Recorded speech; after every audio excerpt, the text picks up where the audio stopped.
High, আমি সুস্মিতা। আমার চ্যানেলে তোমাদের সবাইকেই স্বাগত। আজকের রেসিপি হচ্ছে মাটনের পাতলা ঝোল। খুব সহজ পদ্ধতিতে তোমাদের আজকে এই রেসিপিটা আমি বানিয়ে দেখাবো। তো ভিডিওটি শুরু থেকে শেষ পর্যন্ত দেখার অনুরোধ রইল। শুরু করা যাক আজকের রেসিপি মাটনের পাতলা ঝোল। এই রেসিপিটা বানানোর জন্য আমি এখানে নিয়েছি 1 কেজি মাটন। দেখতেই পাচ্ছ এখানে আমি ধুয়ে পরিষ্কার করে রেখে দিয়েছি। আর হ্যাঁ, পিসগুলোও খুব ভালো এসছে। আর এরপর আমি নিয়েছি হচ্ছে ডুমো ডুমো করে আলুগুলো আমি বড় করে একটু কেটে নিয়েছি, যেহেতু মাটন রান্না করব। আর এখানে নিয়েছি হচ্ছে আদা বাটা, এখানে রয়েছে রসুন বাটা, এখানে রয়েছে কাঁচা লঙ্কা, টমেটো কুচি, রয়েছে পেঁয়াজ। আমি একটু বেশি করে পেঁয়াজটা কেটে নিয়েছি। এখানে আমি কড়াই বসিয়ে দিয়েছি। এবার দিয়ে দেবো পরিমাণ মতো সরিষার তেল। এখানে তেল গরম হয়ে গিয়েছে। এরপর আমি একে একে আলুগুলো ভেজে নেব আর দিয়ে দেবো হচ্ছে সামান্য পরিমাণে লবণ আর হলুদ দিয়ে আমি হচ্ছে লাল লাল করে আলুগুলো ভেজে নেব। এখানে আমি উল্টে পাল্টে লাল লাল করে আলুগুলো ভেজে নেব। দেখতেই পাচ্ছ আমার এখানে আলুগুলো লাল লাল করে ভেজে নিয়েছি। এরপর আমি আলুগুলো তুলে নেব। আর ওই তেলের মধ্যেই আমি দিয়ে দেবো তেজপাতা, দারচিনি, এলাচ, লবঙ্গ আর হচ্ছে তোমার শুকনো লঙ্কা আর গোটা জিরে। তারপরে দিয়ে দেবো হচ্ছে কেটে রাখা পেঁয়াজগুলো। এরপর আমি নেড়ে চেড়ে পেঁয়াজগুলো লাল লাল করে ভেজে নেব।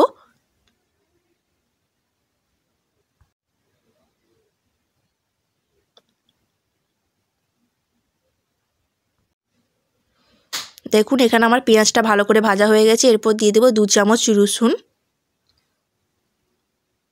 আর দেবো 2 চামচ হচ্ছে আদা বাটা। এরপর হচ্ছে আবার ভালো করে আমি আদা আর রসুনটাকে ভালো করে ভেজে নেব, যাতে ওর কাঁচা গন্ধটি চলে যায়।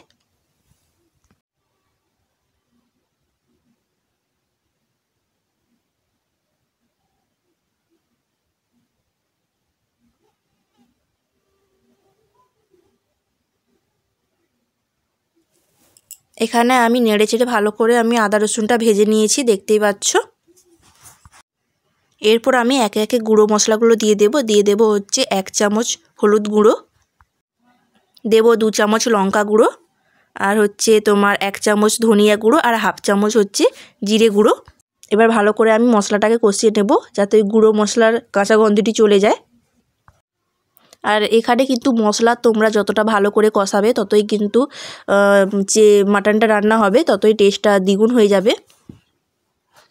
এখানে আমি হচ্ছে 3 মিনিট ধরে মশলাটা ভালো করে কষিয়ে নিয়েছি। এরপর আমি দিয়ে দেবো হচ্ছে টমেটো আর হচ্ছে কাঁচা লঙ্কা কুচি দিয়ে আবার ভালো করে আমি মশলাটা নেড়ে চেড়ে নেব।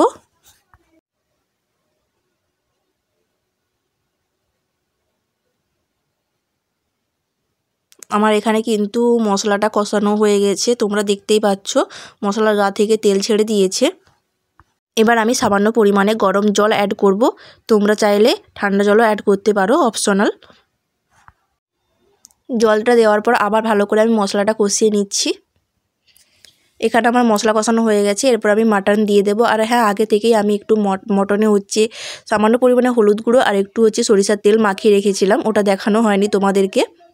15 মিনিটের জন্য আমি ওটা মাখিয়ে রেখেছিলাম। এরপর আমি মাংসটাকে আবার মশলার সাথে ভালো করে কষিয়ে নেব আর চাপা দিয়ে দিয়ে আমি কষিয়ে নেব, সেটা তোমাদেরকে আমি দেখাবো, তোমরা দেখতেই পাবে। আমার এখানে মশলার সাথে আমি মাংসটা ভালো করে কষিয়ে নিয়েছি। এরপর চাপা দিয়ে আমি রেখে দেব। আবার আমি চাপা খুলে হচ্ছে দিয়ে দেব পরিমাণ মতো লবণ, দিয়ে আবার ভালো করে মাংসটাকে আমি কষিয়ে নেব।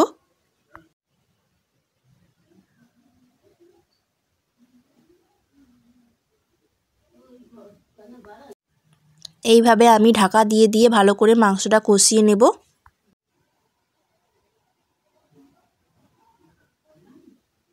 তোমরা দেখতেই পাচ্ছ মাংসটা কত সুন্দর কালার বেরিয়েছে আর জল বেরোতে শুরু করে দিয়েছে। আর এই জলেই কিন্তু মাটনটা 50%-এর মতো কুক হয়ে যাবে।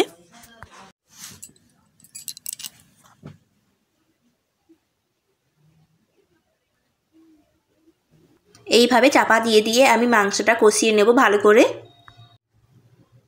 তো একবার হলেও এই রান্নাটা তোমরা করবে, খেতে কিন্তু অসম্ভব ভালো হয়। দেখতেই পাচ্ছ মাটন থেকে কতটা পরিমাণে জল বেরিয়েছে, আর এই জলেই আমি মাংসটা ভালো করে কষিয়ে নেব।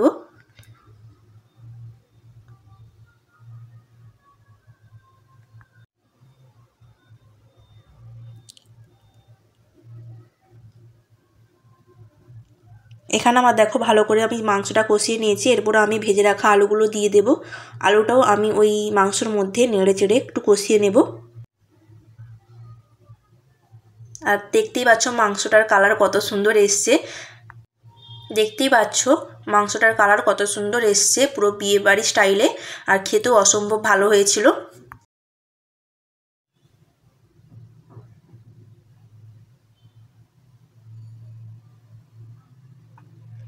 তো এখানে আমার দেখতেই পাচ্ছ আমার এখানে মাটনটা ভালো করে কষানো হয়ে গেছে। এরপর আমি প্রেসার কুকারে দিয়ে দেব। আমার সমস্ত মাটনটা আমি প্রেসার কুকারে দেওয়ার পর দিয়ে দেবো হচ্ছে সামান্য পরিমাণে গরম জল। কারণ এখানে তুমি গরম জলটা অ্যাড করলে মাটনের টেস্টটা একটা ব্যালেন্সের মধ্যে বজায় থাকে। তো এখানে আমার সমস্ত মাটনটা দেওয়া হয়ে গেছে। এরপর আমি দিয়ে দেবো পরিমাণ মতো জল, আর দিয়ে দেবো হচ্ছে গরম মশলা গুঁড়ো আর ধনিয়া পাতা কুচি আর 1 চামচ ঘি দিয়ে এখানে আমি প্রেসার কুকারে 5টি সিটি বসিয়ে দেব। তো আজকের ভিডিওটি তোমাদের কেমন লেগেছে অবশ্যই কমেন্ট করে জানাবেন। আর যদি ভালো লাগে like, comment, share and subscribe করতে ভুলবেন না।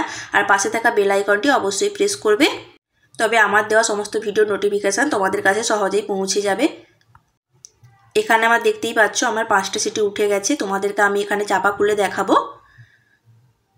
দেখতেই পাচ্ছ কত সুন্দর কালার এসেছে। তো আজকের মতো এখানে দেখা হচ্ছে নেক্সট ভিডিওতে।